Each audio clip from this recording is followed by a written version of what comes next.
So I'm usually a pretty big wuss when it comes to horror movies, but I know there's a lot of great films out there, and I'm trying to be brave and branch out and watch some of them.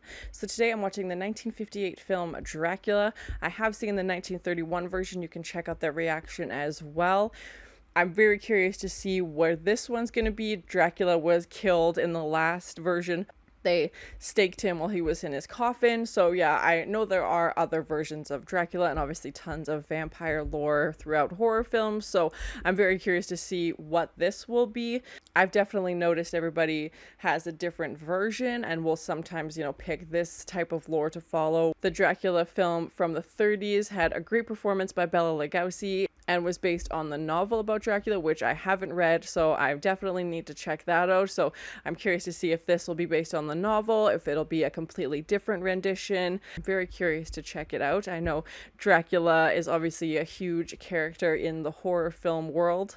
I have also seen Nosferatu from 1922. You can check that out as well. So I try and watch the originals if I haven't seen any of them before and then work my way through. So I believe the next Dracula movie is in the 70s. Let me know in the comments what I should watch next in this Dracula series. But thank you so much for sharing and this first time watching with me. If you have any other suggestions for movies you think I should watch, please comment below. And if you want to have a say in what movies or TV shows I watch, be sure to join Patreon. And as always, please like, comment, and subscribe to this channel, and check back often for more awesome content.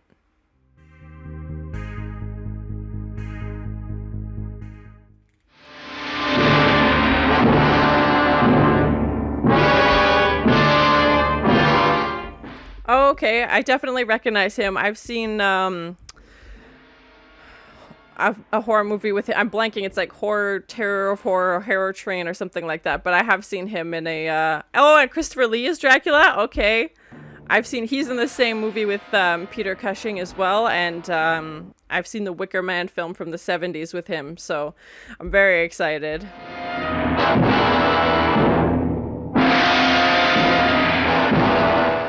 Okay, yeah, they're also taking, obviously, inspiration from the novel.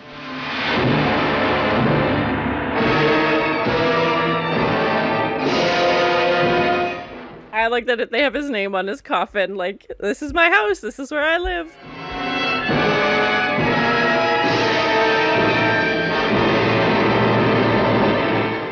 Hey, that's the name of the movie. It was enough in the warm afternoon sun, and all seemed normal, but for one thing. There were no birds singing. I love the sets, so you gotta let me know if this is real. However, I deemed myself lucky to have secured this post, and did not intend to falter in my purpose. The castle is always such a big part of the story, so I love the set, and it's just such a character for, it just adds such an element to the character of Dracula, so I'm very excited.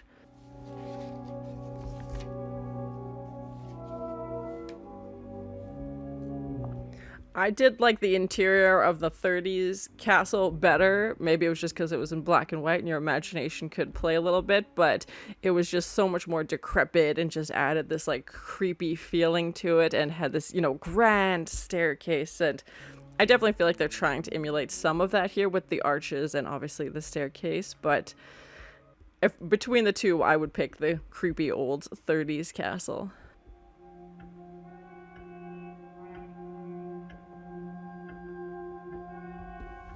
And I love that we're picking up, Jonathan Harker was obviously a character from the 30s one. Him and Mina were together. They walked up the staircase at the end of the last one. So we're just this is a continuation. We're just picking up right where that left off. Who is?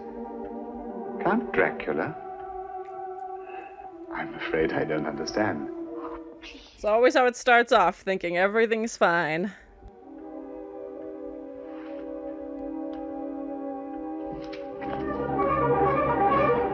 Okay, nothing suspicious about that. Also, I love that Count Dracula needs a librarian. Ah! He looks like he's floating. Oh, that gave me goosebumps. It was the least that I could do after such a journey. Yes, it is a long journey. And tiring for you, no doubt. Permit me to show you to your room. Thank you, sir. And the same, black robe, very similar style. Yeah, I'm very excited. I consider myself fortunate to have found such a distinguished scholar to act as my librarian. I like quiet and seclusion. Same. Two favorite things. But until then, please look upon this house as your own. Good night, Mr. Harker. Good night, sir. There's like quick vampire business to attend to, and then I'll see you tomorrow. But, you know, make yourself at home. No big deal. I have read that Christopher Lee is quite tall, and I feel like that just adds to this very, like, intimidating presence of Count Dracula. Lucy. Lucy Homewood. Charming. Charming. You're very kind. What happened to Mina? Wasn't Lucy the lady in white the previous one?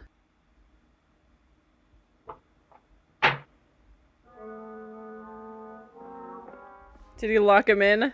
Yep. Oh, red flag number one. Well, I mean, red flag number one should have been the girl asking you to help her escape. That should have set off, you know, screaming alarm bells, but here we are. God's help, I will forever end this man's reign of terror. He's on a spy mission. Yeah, he's there to kill Dracula, not actually be a librarian. Because I was like,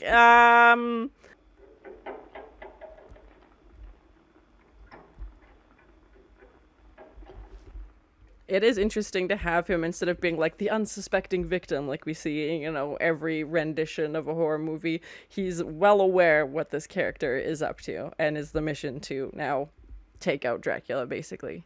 He's like, I just gotta wait for the daylight, problem solved. I would have a chance. Oh, you must help me. You must. You're my only hope. You must. You're my only hope, Jonathan Harker. Please don't distress yourself. She's like, I'm being held captive. Obviously, I'm distressed. Thank you. Thank you. Or is she a vampire also? Yeah, she's very close to his neck. And that's probably all good. And like even the lighting on her eyes and stuff is very similar. Oh my god! Cheese and rice. He's like, I was gonna eat him. You can't eat him. Oh my god. Literally with blood dripping off of his fangs.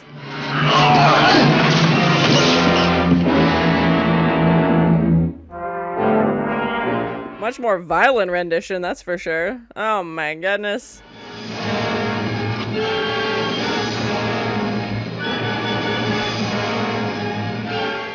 He's like, how does she keep escaping?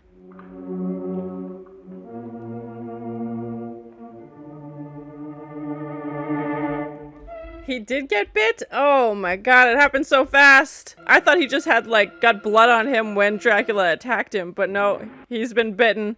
Oh my god. Jonathan, no. He's like, I had one job. I had one job. Will possess the knowledge. Such menacing music also.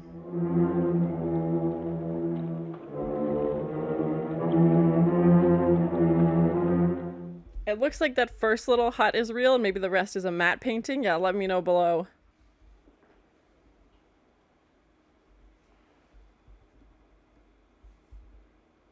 I feel like she's gonna wake up at any second. Oh yeah, and the use of shadows. Yeah, we've seen in Nosferatu. It was in the 30s version. Yeah, that's gonna wake up Dracula. You should have started with Dracula. But, I mean, they're not gonna kill Dracula in the first 5 minutes of the movie. Oh, Jonathan. Should have gotten Dracula some noise-canceling headphones or something. And there it is. Yeah, just like that, the sun went down. That's gonna be your coffin now, Jonathan.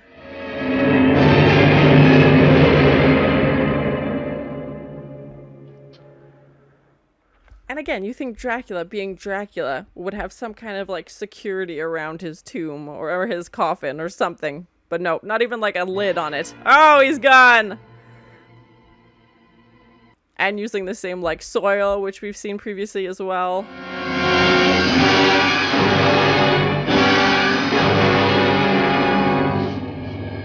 He definitely knows how to make a creepy entrance, that's for sure. Oh, good night, Jonathan. Left alone, such as interfering in things which are beyond our powers. Now, please don't misunderstand me. He's like, oh, we got vampires. It's cool. Just don't talk about it.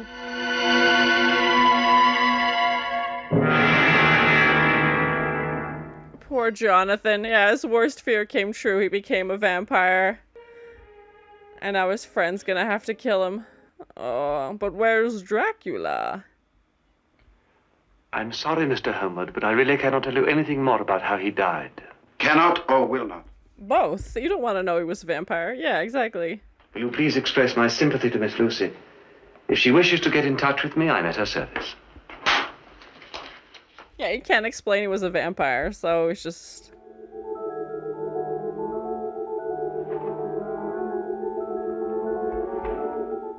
Has she been getting visits from a vampire? Something's going on. She's like faking being sick and yeah, is convinced Jonathan's coming back.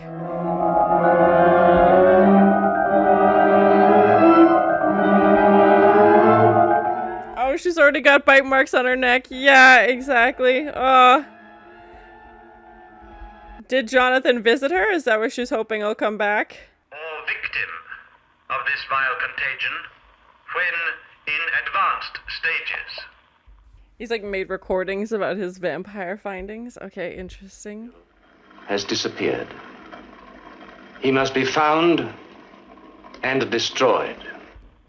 Oh, yeah. He was... Okay, he's visiting Lucy. Yeah, he wasn't in his coffin when Van Helsing was there.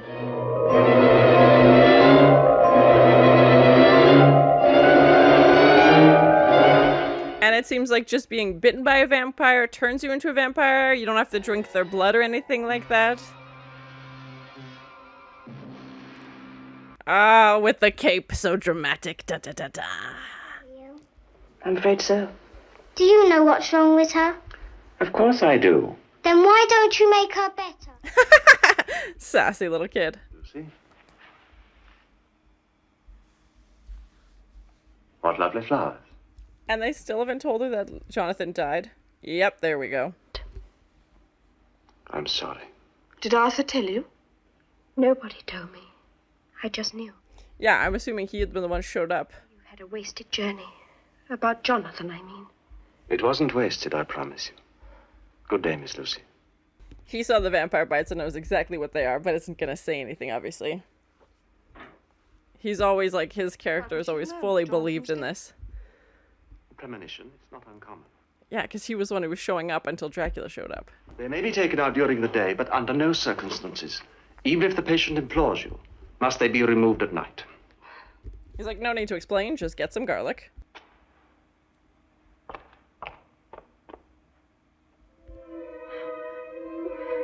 Yeah, and if she knew to take her cross off, she's gonna know what this is gonna do exactly, like...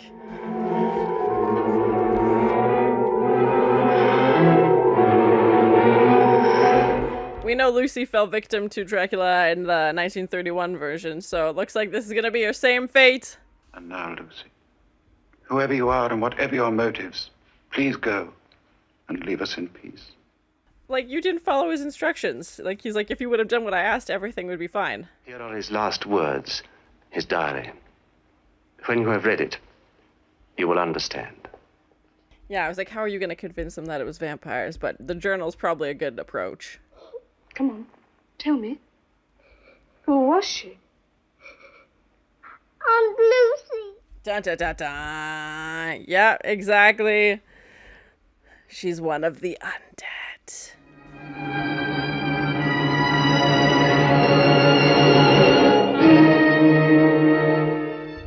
Well, it's nighttime. She's obviously out on patrol.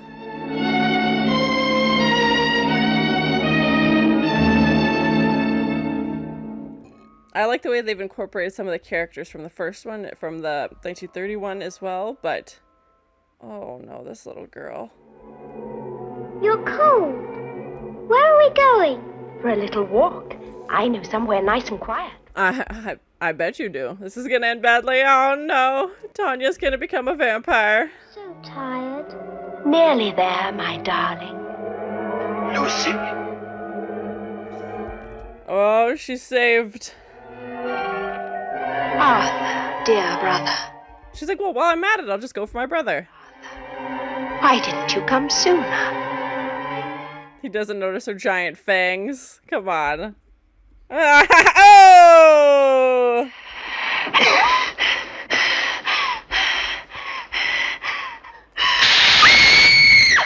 Oh, that's gonna leave a mark. Yeah. Oh, God. He's still not getting it. He still doesn't understand she's a vampire.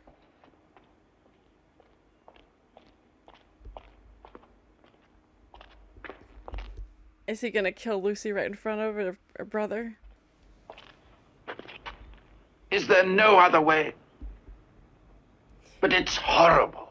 Yes, well, her being a vampire is also horrible. Evil of Dracula.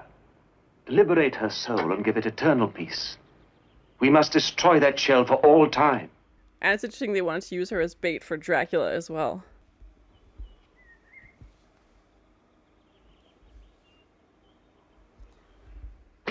Oh, God. And they always wake up while they're being staked in these horrible screams. Oh, my God.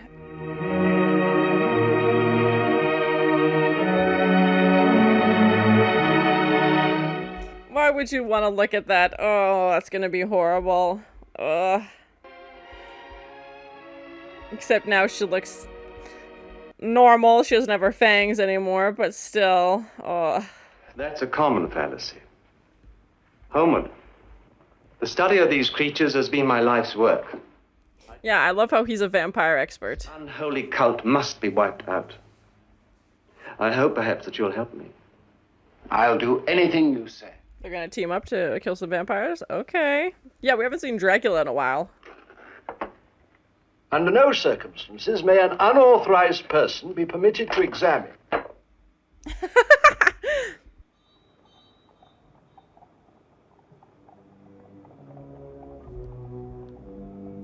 I feel like Dracula's like, well, Lucy's not around anymore, so I need to replace my lady. Why not go with Arthur's wife?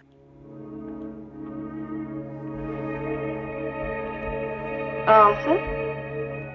I feel like the first, like the 30s one focused a lot on Dracula's story and him. This just seems more like the aftermath of Dracula and like dealing with the consequences of Dracula. We haven't seen him in a while.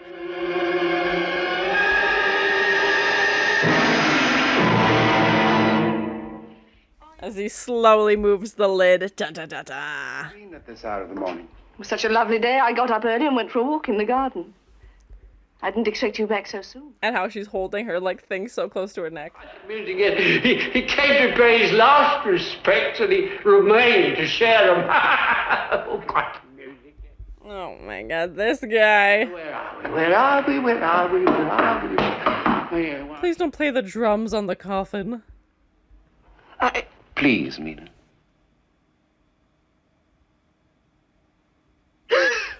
Yep. Oh. And Van Helsing's gonna know what that means.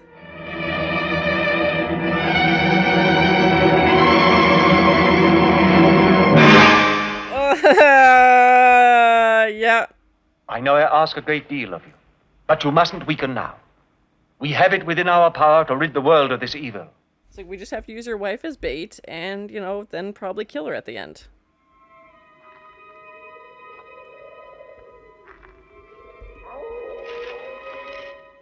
And of course, we've got the wolves howling in the background. Very ominous indeed. I'm really enjoying Peter Cushing's performance so far as Van Helsing. He's great.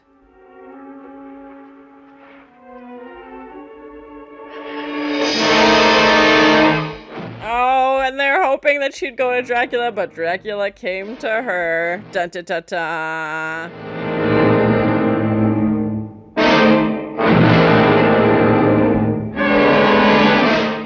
And the same kind of, you know, unblinking stare. So creepy.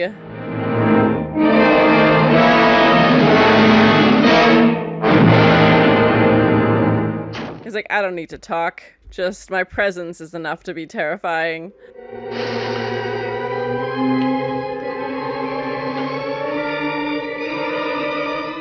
He's like smelling her.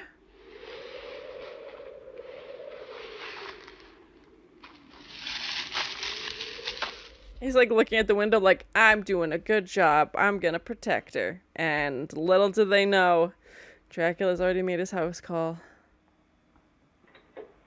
Mina! This frantic music, yeah. Oh, bye, Mina.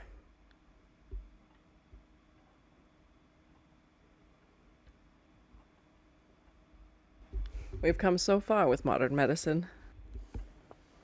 Now you need plenty of fluid. Tea or coffee or better still wine. Go down and have some now. There's a good fellow. Wine to thin your blood? Oh, no. Mrs. Homewood's orders. What do you mean? Well, sir, Madam told me the other day that I must on no account go down to the cellar. Okay, nothing suspicious about that. Frantically running to the cellar. Da da da da.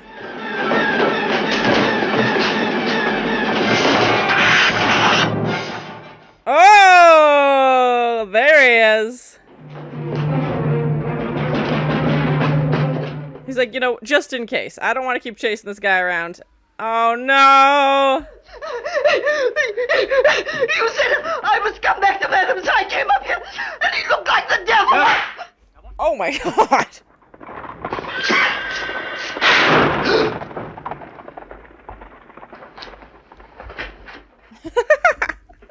This guy. Over the pajamas, yeah. Oh! Dracula was in a hurry.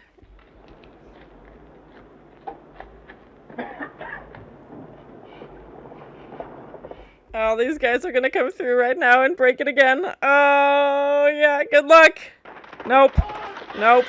That's gonna hurt. Oh, gosh. It's like, I just fixed that, man. It's getting light. I love how this comes down to a carriage ride. It's definitely light out. Oh, well.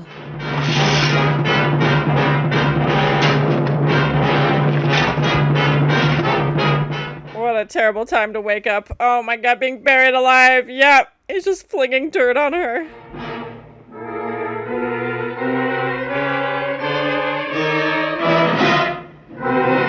No, no, no, no, no, no, no, we can't lose Van Helsing. Oh, it was a trap.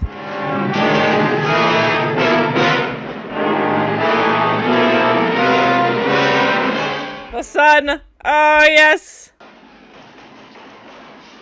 A very dramatic leap indeed. Oh, ooh, he's melting.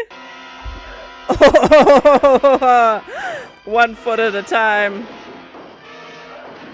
It's like, get these fake books out of the way. Oh. Bye, Dracula. Sunlight or cross, which one will it be? Oh, that looked so cool.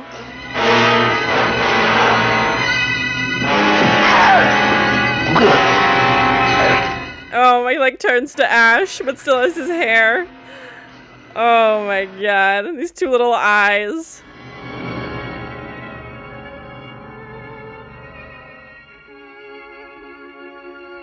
Okay, they were able to save Mina. Oh, thank God. Bye, Dracula. Great death scene. Just completely melted and like tumbleweeds blowing away in the dust. That was, I see Van Helsing run across the table like that, full sprint, leaps onto the curtains like a cat.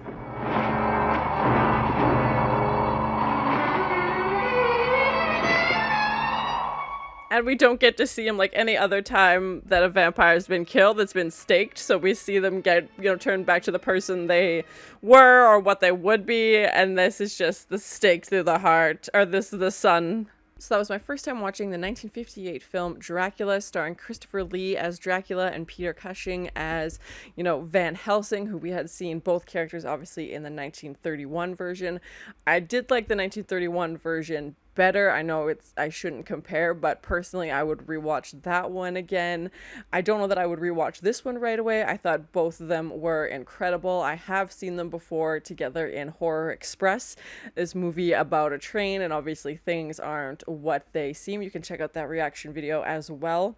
I don't feel like Dracula had a lot of screen time in this one. We saw him at the beginning and then we didn't really see him until the end. You know, there was a couple little pieces here and there and he didn't say a lot. I don't know how many lines he had, which isn't necessarily a bad thing. You know, you can have a character on screen for a short amount of time and still have, you know, this presence. I feel like we kind of lost that presence a little bit in the middle, but I think it would have been better to have him maybe in a few more scenes. I don't hate the idea of him just being in there, you know, sporadically, but I feel like there was, you know, a bigger gap in the middle where we didn't see him as often, and it was more them just, you know, figuring out what to do and dealing with Lucy and dealing with Mina, and then, you know, obviously having that big showdown fight scene at the end. Obviously some similarities between the first one, even with the characters. I liked that they continued Jonathan's character. You know, we have his journals, there's this voiceover, and he's now made it his goal to go after Dracula, and they don't reference the first one, but I feel like this is where it's supposed to pick up. I feel like that was the intent, is that they wanted this character to continue on. I don't know if there was any Dracula movies in between the 1931 version to this, let me know in the comments, but my interpretation is that this would pick up, you know, right where Jonathan left off in the last one, except this time he's with Lucy and not Mina. Mina is with Arthur. And I was glad that they didn't make Jonathan's character, you know, this unsuspecting victim. He is well aware of what Dracula is and is setting out to unalive him, but unfortunately he becomes a victim before that can happen. And like I said, each vampire movie, you know, has different vampire lore, or they pick and choose from, you know, the 12 usual things that we see. And in this one, they decided that if you're bit by Dracula, that means you've become a vampire. And the process of him burying Mina, I think that's like the next step. You know, after they bite you, they bury you, and then you rise from the grave and become, you know, a vampire. And unfortunately, it was too late for Jonathan, you know, and Van Helsing shows up and sees his friend in this coffin and is now on the hunt to try and track down Dracula. And obviously we see what happens along the way, but I thought it was interesting how you could see their fangs, you know, as soon as they were asleep. You could see their teeth, you know, sticking out, and they didn't have any real lids on the coffins. The only one we saw was Dracula at the end in the white coffin, and even having his name on the coffin at the beginning as well. Lucy's character in the 30s version also was known as the Lady in White, who had lured two young girls, and we see her try to do that again with Tanya in this one. Luckily, Tanya is able to get away and is rescued. It's interesting how they kind of picked and pulled different stories, and obviously it was also based on the same novel by Bram Stoker, so there's going to be the same material, you know, through, I'm assuming, the rest of the movies as well. I definitely need to read the novel, so yeah, let me know in the comments how true it is to the novel, if the 30s one is more accurate to what's in the book. I really liked Van Helsing's character, so I'm glad he was in this, and like I said, Peter Cushing did a great job. He was very believable, you know, he is well versed in his vampire lore. He doesn't flinch when he sees, you know, the woman with the stake in her chest. Basically, he's just like, oh yeah, that'll happen, you know, he's not affected by this stuff. And it was interesting to see him do recordings of his vampire findings,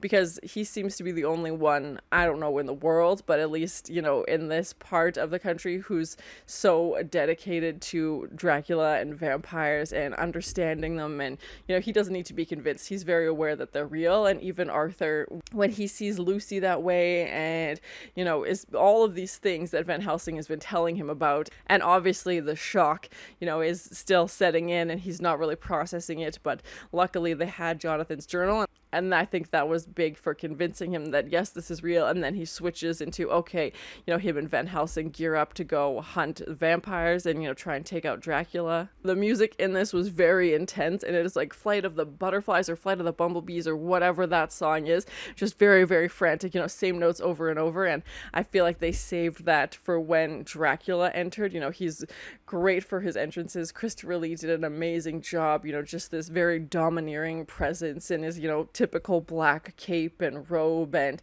again, even when he doesn't say much, he's still creepy. And that shot of him coming down the stairs, it looked like he was floating, like his feet didn't look like they were even touching the stairs, and just so creepy, and such a great performance. Not a lot of blood or gore in this, which I'm not really surprised by. We did have, you know, the bite marks, and obviously this film is in color, so you get that element as well. And you could see the blood drop on the neck, but, you know, anytime they would go in for like the bite, it would cut away, or he would, you know, swing his cape and it would, you know, cut to black and we wouldn't see it. So I'm not surprised that there's not, you know, any excessive amounts of blood and gore. I feel like as we get into the decades, it'll probably increase. I love practical effects, so I'm very curious to learn how they did that ending scene with Dracula melting from the sun, and, you know, Van Helsing having that cross with the, I think they were candlesticks or something he grabbed off the table, and, you know, he's trying to hide from the sun but also doesn't want to see the cross, and we have his hand, you know, turn to ash, and then his chest just like decompresses, all the air gets sucked out of it, and all you see left is, you know, this handprint on the ground where his hand was in the ring. So yeah, let me know in the comments how that was accomplished. I love learning all the behind the scenes facts about the production and everything they did to achieve that.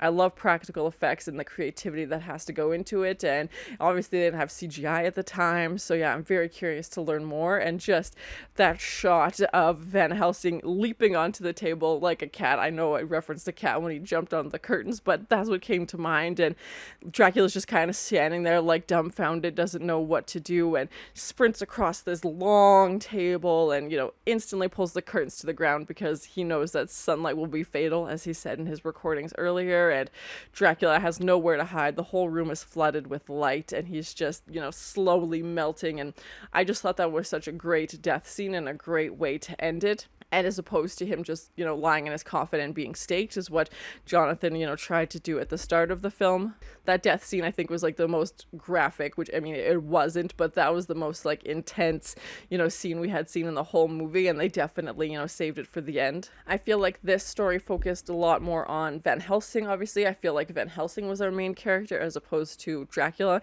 and it's Van Helsing's journey to kill Dracula.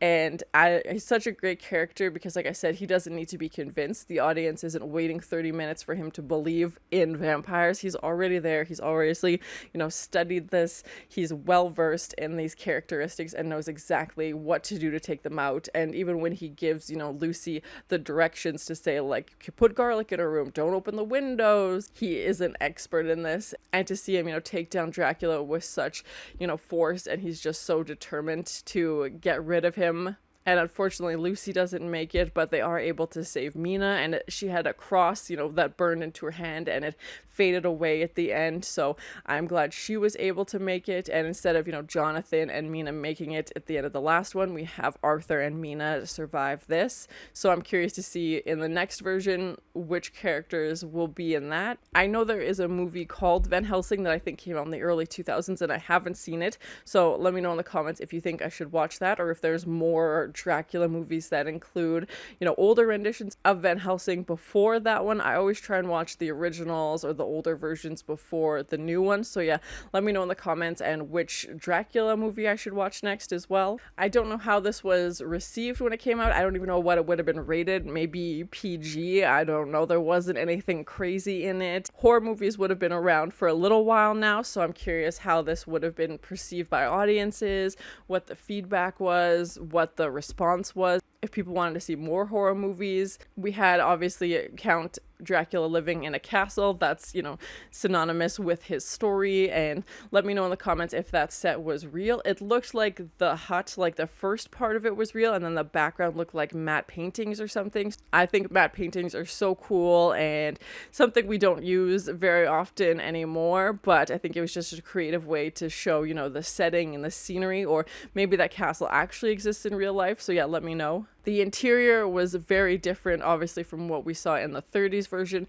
Again, this one is in color, but even like the decor and the style, and I feel like the colors almost took away from it. Like, it seemed too vibrant for Dracula. Like, there was so many reds and yellows and all of these different patterns, and again, I think having more of like a dreary gray, dark, you know, disheveled castle would have fit more of Dracula's style. But maybe this version of Dracula, you know, he's trying to fit in more. He's trying to not be so obvious. And it's always interesting how these characters can survive for so long. Like they said, you know, they think Dracula could be, you know, hundreds of years old, and they'd have to, you know, kind of blend in, obviously. We had that shot of Dracula coming into the room with his blood literally dripping off of his teeth, and he, goes to attack Jonathan right away, and it was so intense and so frantic, and with this, menacing music, it was terrifying to see, and I could only imagine the response, if you're sitting in a theater, what that would have been.